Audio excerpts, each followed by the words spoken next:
भारत और अमेरिका ने अंतरिम व्यापार समझौते के लिए फ्रेमवर्क तैयार कर लिया है। दोनों देशों ने आयात पर टैरिफ दरों को लेकर सहमति जताई है।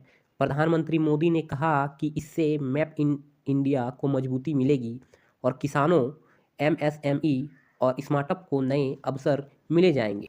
भारत और अमेरिका ने अंतरिम व्यापार समझौते के लिए एक अहम फ्रेमवर्क तैयार कर लिया है। ये कदम दोनों देश के बीच लंबे समय से चल रही बातचीत और हालिया टैरिफ तनाव के बाद आर्थिक रिश्तों को नई दिशा देने वाला माना जा रहा है। केंद्रीय वाणिज्य मंत्री पीयूष गोयल ने सोशल मीडिया प्लेटफॉर्म पर एक्स पर इसकी जानकारी दी है, जिसके बाद दोनों देशों ने संयुक्त बयान जारी कर समझौते की पुष्टि की।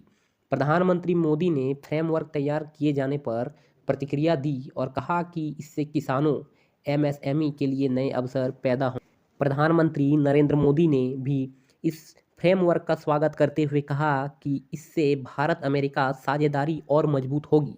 उन्होंने कहा कि यह समझौता मेक इन इंडिया को बढ़ावा देगा और किसानों, उद्यमियों, एमएसएमई, स्टार्टअप, इनोवेस्टर और मछुआरों के लिए नए अवसर खोलेंगे।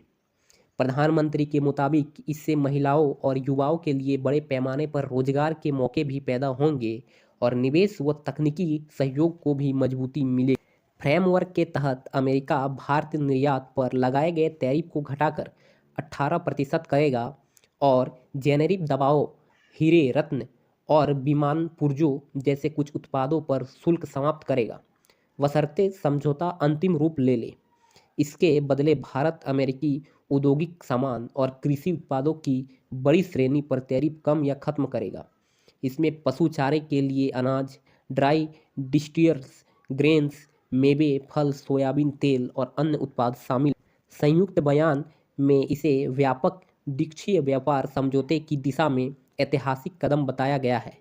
यह बातचीत फरवरी 2025 में दोनों नेताओं द्वारा शुरू की गई थी और इसका उद्देश्य बाजार पहुंच बढ़ावा और सप्लाई चेन को अधिक भरोसेमंद बनाना है।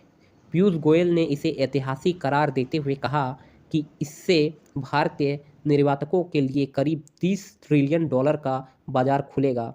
उनका मानना है कि निर्यात में बढ़ोतरी से खासकर एमएसएमई और किसानों को फायदा होगा और देश में लाखों नई नौकरियां पैदा हो सकती। तो धन्यवाद, यह थी आज की अपडेट। ऐसे ही अपडेट के लिए बने रहे डीजीआई टीवी पर। यदि चैनल पर नए हैं तो चैनल को लाइक, शेयर एंड सब्सक्राइब करें। धन्यवाद।